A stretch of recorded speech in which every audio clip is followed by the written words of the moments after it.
नमस्कार, आदाब। मैं हूं अनवर चौहान। आप देख रहे हैं खबरिया चैनल। आज हम बात करेंगे कांग्रेस के बारे में। यदि आप लोग थोड़ा पीछे जाएं तो आप पाएंगे कि कांग्रेस की हालत बेइंतहा खस्ता थी। छोड़ छोड़ के भाग रहे थे। बड़े बड़े दिग्गजों ने कांग्रेस को छोड़ा। काफी फहरिस्त लंबी है, मैं बताऊंगा कौन कौन लोग छोड़ करके गए। लेकिन राहुल गांधी ने किसी को रोकने की कोशिश नहीं की। एक के बाद एक सिलसिला लगातार जारी रहा। कुछ लोग अपने लालच में जाते रहे और हर जाने वाला नेता कांग्रेस में कीड़े निकाल रहा था, खामियां निकाल रहा था और कह रहा था जो भी गया वो लानत मलानत करता हुआ गया। और उसने राहुल गांधी में खामियां गिनाई, कांग्रेस के अंदर खामियां गिनाई और उसके बाद उन्होंने अपना अपना सफर तय किया। कोई कहीं गया, कोई कहीं गया। अधिकांश कांग्रेस छोड़ने वालों की जो तादाद है वो भाजपा में ज्यादा गए। अलबत्ता राहुल गांधी ने भी एक रोज बयान दे दिया कि जिसे जाना है चला जाए। हम भाजपा और संघ की विचारधारा से कोई समझौता नहीं कर सकते। जिसे जाना है चला जाए। और अकेले राहुल गांधी ने एक ऐसा संघर्ष किया कि कांग्रेस में एक नई इबारत लिख डाली। छोड़ने वालों में आप देखिए गुलाम नबी आजाद 55 साल तक कांग्रेस के साथ जुड़े रहे। इंदिरा गांधी के साथ काम किया, राजीव गांधी के साथ काम किया, सोनिया गांधी के साथ काम किया। 55 साल कांग्रेस ने बहुत कुछ उन्हें दिया। उन्होंने क्या कांग्रेस को दिया मुझे नहीं मालूम। अलबत्ता कांग्रेस ने उन्हें बहुत कुछ दिया और वो राहुल गांधी के अंदर कीड़े निकाल करके साइडलाइन हो गए। ये बात अलग है, उन्होंने अपनी अलग पार्टी बना ली। कपिल सिब्बल बड़े दिग्गज नेता हैं, बहुत बड़े वकील हैं, उन्होंने भी कांग्रेस से किनारा कर लिया। आरपीएन सिंह उत्तर प्रदेश के हैं, उन्होंने भाजपा में अपने रास्ते तलाश लिए। जितिन प्रसाद, ज्योतिरादित्य राजे सिंधिया बड़े राहुल के बेहद करीबी लोगों में से गिने जाते थे, उन्होंने भी अलविदा कह दिया और राहुल गांधी पर लानत मलानत जम करके की।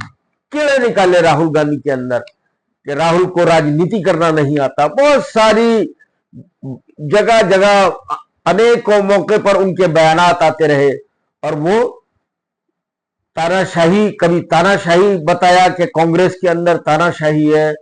मतलब कुछ ना कुछ वो ऐब निकालते रहे कांग्रेस के अंदर और भाजपा में उन्होंने रास्ता तलाश लिया। संजय सिंह अमेठी से सांसद भी रहे, विधायक भी रहे, राजा कहे जाते हैं, वो भी छोड़ के चले गए। अशोक चौहान महाराष्ट्र के बड़े दबंग नेता थे, वो भी छोड़ के चले गए। नवीन जिंदल जो बेनतहा करीबी थे राहुल गांधी के, वो भी छोड़ के गए। रवनीत बिट्टू, अरविंदर सिंह लवली, ये अभी गए हाल ही में। अरविंदर सिंह लवली, राजकुमार चौहान, नसीब सिंह, ये अभी चूंकि इन्होंने टिकट दे दिया था कन्हैया कुमार को, इसी बात से खफा थे। खैर लवली तो पहले भी भाजपा में जा चुके हैं, लेकिन इस बार वो फिर बहाना तलाश रहे थे कि कोई बहाना मिले। बीजेपी में उन्होंने किनारा, कांग्रेस से किनारा कर लिया तो ये चले गए। ये गए गौरव वल्लभ जो स्पोक पर्सन थे, राधिका खेड़ा ये भी स्पोक पर्सन थी कांग्रेस की, और जयवीर शेरगिल ये भी स्पोक पर्सन थे कांग्रेस के। इन्होंने भी टाटा बाय बाय कह दिया, अलविदा को। और अनिल एंटनी, एक एंटनी के बेटे, छोटी मोटी हस्ती नहीं है, बड़ी हस्ती के बेटे हैं कांग्रेस के, उन्होंने भाजपा में रास्ते तलाश लिए। हार्दिक पटेल, अल्पेश ठाकुर, विजेंद्र सिंह, संजय निरुपम ने इस्तीफा दिया, उन्होंने किसी पार्टी को ज्वाइन नहीं किया लेकिन कांग्रेस की सदस्यता से इस्तीफा दे दिया। मिलिंद देवड़ा ये महाराष्ट्र से ही हैं। अनिल शर्मा, प्रियंका चतुर्वेदी, और सुष्मिता देव ये राहुल गांधी की टीम में हुआ करती थी, ये भी इस्तीफा देकर के इन्होंने टीएमसी में अपने रास्ते तलाश लिए। और पंजाब के बारे में आपको पता ही है, कैप्टन अमरिंदर सिंह जिन्हें चीफ मिनिस्टर भी बनाया, बहुत कुछ दिया, कैबिनेट मिनिस्टर रहे, बहुत कुछ दिया कांग्रेस ने, लेकिन उन्होंने भी बाय बाय कह दिया कांग्रेस को। सुनील जाखड़ और बहुत सारे नेता, फहरिस्त बड़ी लंबी है। कुल मिलाकर के ये अपना एक वजूद रखते थे कांग्रेस के अंदर, तो इनके सबके जाने से कोई और होता तो घबराहटें बढ़ जाती, चिंताएं बढ़ जाती, लेकिन राहुल गांधी ने साफ कहा कि जिसे जाना है चला जाए, मैं किसी को नहीं रोकूंगा, और भी जाने वाले हैं तो वो भी चले जाएं। और राहुल गांधी ने अकेले कमान संभाली, 2 पद यात्राएं की। आप कांग्रेस की हालत देखिएगा, कांग्रेस का वजूद क्या रह गया था, एक के बाद एक छोड़ करके जा रहा था, बड़े बड़े दिग्गज छोड़ करके गए। उसका वजूद कितना था कांग्रेस का, वो सबके सामने है। कांग्रेस की खूब धज्जियां उड़ाई जाती थी, बीजेपी के लीडर तरह तरह से धज्जियां उड़ा रहे थे। कांग्रेस की तो धज्जियां उड़ाई रहे थे, राहुल गांधी का जमकर के मखौल उड़ाया जाया करता था। कभी पप्पू कहा गया, कभी कुछ कहा गया, लेकिन वो आदमी सिंगल टारगेट बनाए हुए, उसने न इधर देखा न उधर देखा, जो उसे करना था वो किया। पहले पदयात्राएं शुरू की, 2 पदयात्राएं की।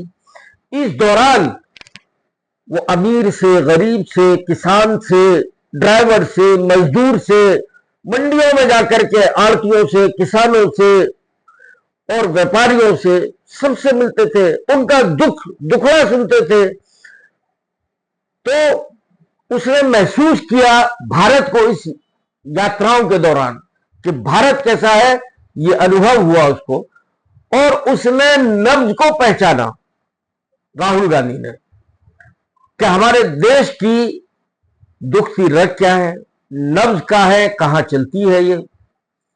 इन चीजों को महसूस करके आप देखिए, जब तक चुनाव का ऐलान नहीं हुआ था, इस गठबंधन को, कांग्रेस ने जो गठबंधन किया है, इसकी मजाक उड़ाता था, मीडिया भी मजाक उड़ाता था कि कहां है इंडिया गठबंधन, अभी तो वजूद में नहीं, कोई इधर जा रहा है, कोई उधर जा रहा है, कोई कहता है बैठक में शामिल होऊंगा, कोई कहता है नहीं होऊंगा।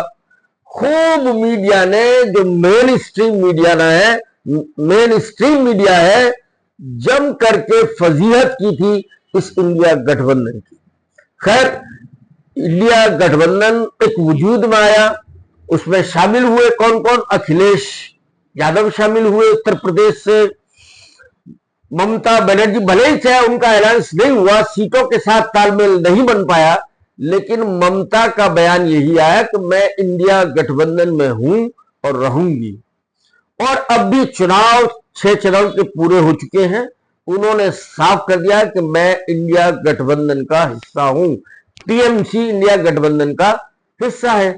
महाराष्ट्र में उन्होंने उद्धव ठाकरे के साथ किया, शरद पवार के साथ किया, बिहार में तेजस्वी के साथ पहले से ही था, उसको एक तरह से अक्षरे 9 नया जामा पहनाया।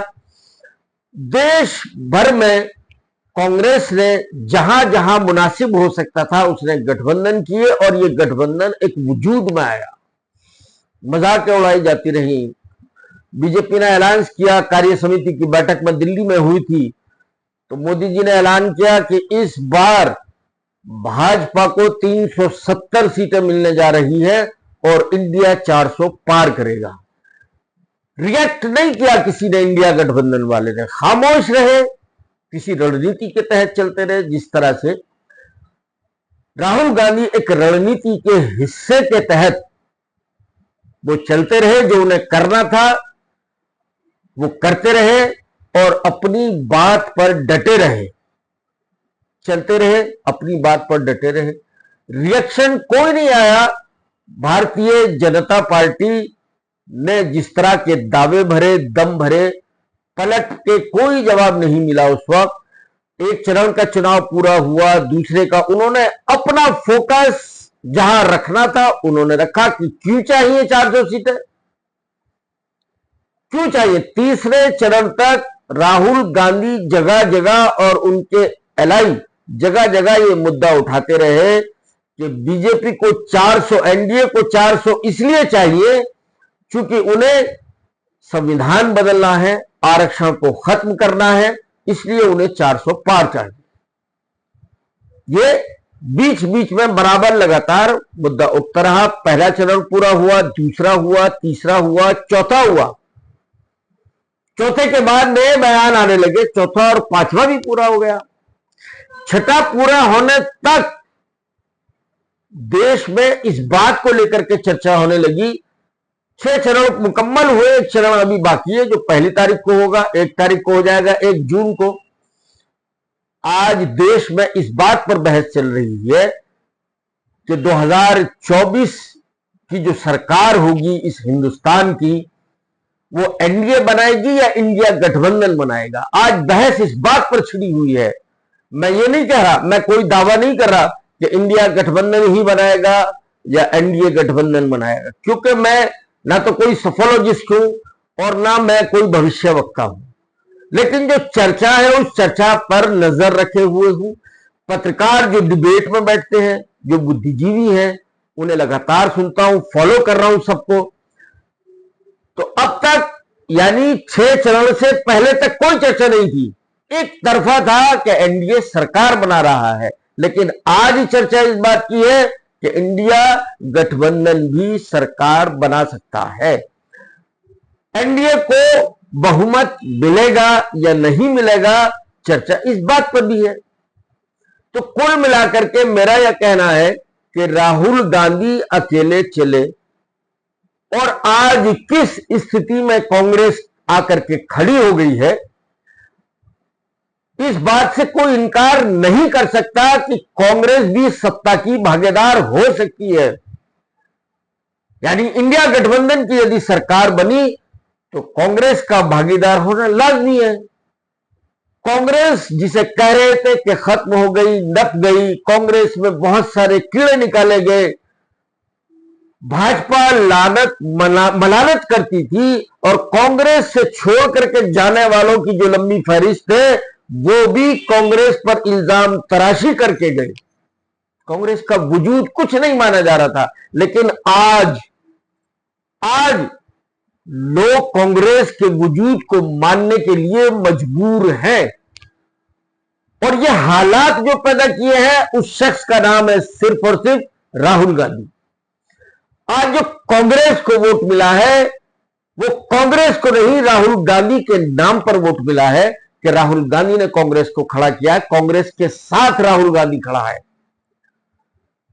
तो कांग्रेस ने इन चंद दिनों के अंदर, भले ही उसने बड़ी फजीहत सही हो, अपनी बेइज्जती को महसूस किया हो, जगह जगह उसे जलील करने का काम होता रहा, और हमारे प्रधानमंत्री तो तालियां बजा बजा करके कि शहजादे कभी कुछ तो कभी कुछ, समझे ना, बहुत सारी उस पर इल्जाम तराशे हमारे प्राइम मिनिस्टर ने, और बहुत सारे कांग्रेस भाजपाइयों की लंबी फहरिस्त है जो सीधे अपने राहुल गांधी को निशाना बनाते हैं, और कोई निशाने पर नहीं होता, सिर्फ राहुल गांधी निशाने पर होता है। इस सब के बावजूद उसने एक इतिहास रचा है, इसमें कोई दो राय वाली बात नहीं। आज के इस वीडियो में सिर्फ इतना ही, और अगर ये वीडियो पसंद आई हो तो भाई मेरे चैनल को सब्सक्राइब जरूर कीजिएगा। जय हिंद, जय भारत।